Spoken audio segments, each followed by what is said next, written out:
Thank you. What is going on out there? What are people seeing? Well, it's a complex story. To make it very succinct, we did predict this 30 years ago that they would begin to launch some activity equivalent to a false to make it look like there's some sort of alien attack or threat. Back to the drones. Can you unequivocally say that none of the drones that are being spotted are DoD assets or something that's being tested within the Defense Department? Are all of these either civilian or otherwise, but just not Department of Defense drones? You're talking about the drones in New Jersey up and down the... Yes, they are not DoD assets. None of them are? To my knowledge, none of them are. Okay, and are there any sort of experimental programs going on where maybe drones are being tested that... To my knowledge, no. In reality, it's a response to what's happening. And I've recently told the incoming members of the administration this and people at the Senate Intelligence and Armed Services Committee that we have a team of about 6 different black sites that have been running illegal projects related to so-called UAPs and UFOs coming forward in the next 30 days or so. They will bring forth dispositive evidence of this and the fact that these programs have been run illegally and outside of constitutional oversight.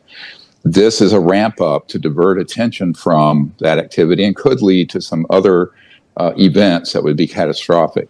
This is a very dangerous situation. Nothing people are seeing has anything to do with aliens or extraterrestrial intelligence. It has to do with trying to maintain the cover up on a secret program that went black, but illegal black, back in the late 1950s. So we're into a 65, 70 years of some very dangerous operations. Now, these men that are defecting are coming out of some sites I've been at. I was in a helicopter last year, which after that I was almost killed, frankly. And we were over these black sites and saw the openings that go into underground facilities where there are the man-made UFOs that come out, but also where they have illegal electromagnetic pulse weapons where they target and down the extraterrestrial vehicles that are then reverse engineered. Okay, let me stop you right there, Dr. Greer. But if this non-human intelligence is so advanced, and at least some of them are malevolent, why haven't they destroyed us already? Perhaps some fragile yet combustible détente has been reached. Grush has written an internal document about his discoveries that refers to agreements that risk putting our future in jeopardy. And it's quite clear that you're talking about agreements between America and non-human intelligences. Have we made agreements with non-human intelligences?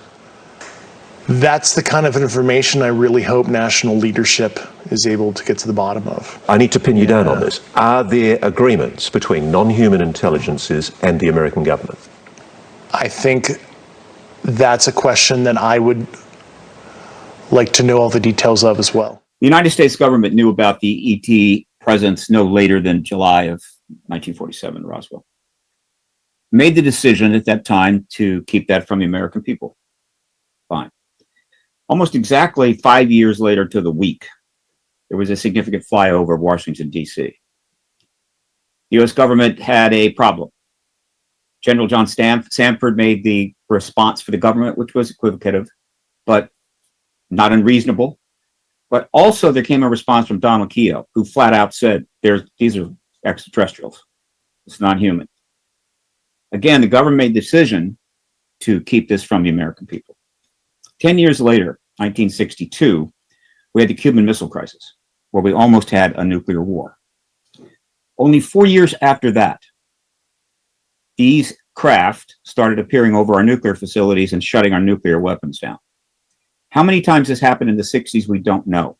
Because the Air Force probably at some point was able to keep a much tighter rein on the outcome. But witnesses for a number of these shutdowns came forward. They have been trying to testify before Congress for 30 years, which is when they initially made the decision to start coming forward, led by Captain Robert Salas. The government has not allowed them to testify, and in fact, it has virtually ghosted them. It was about the only thing they could do. All right. And so that was in the 60s. Again, the government kept this from the American people. Decades went on. And then we start to approach what I think is the end game. the end of the truth embargo. And we start moving into that 7-year period starting in 2017. But it's not been easy. It's been slow. There's been pushback.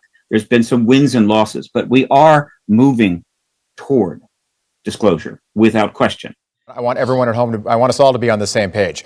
Yep. You're saying that we have the technology to shoot ET craft, not of this planet, out of the air, and we are reverse engineering those aircraft. 100%. And there are multiple men coming forward. They've been with JSOC and Special Forces, who are also NOCs, an unofficial cover in corporate world. One of them's been there about 29 years and is very senior and has all the evidence, and they'll be releasing the evidence and the information. Now, this creates a dynamic because it's happening before the inauguration. They plan to do it sometime between now and early January. And I've been working with these men for about 19 months, and they're serious, and they have the goods. They can prove what they're stating, but they're also going to unmask themselves. They will come forward, the name, rank, serial number, and the whole history of this, including the illegal nature of some of these programs, which we don't have time to go into, but they'll curl your toes, some of the stuff that's been going on. It's quite illegal and very dangerous and horrible. But the technologies, I mean, remember the Nuclear Non-Proliferation Treaty requires that we have no electromagnetic pulse Could you give weapons. me, Dr. Greer, could you give us a quick summary? I'd like to hear some of the toe curling details, if you wouldn't mind.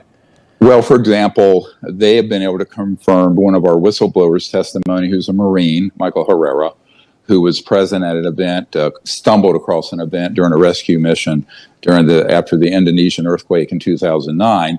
And he came across a platform, a man-made object, about 300 feet around, that was manned by covert human operators who were American.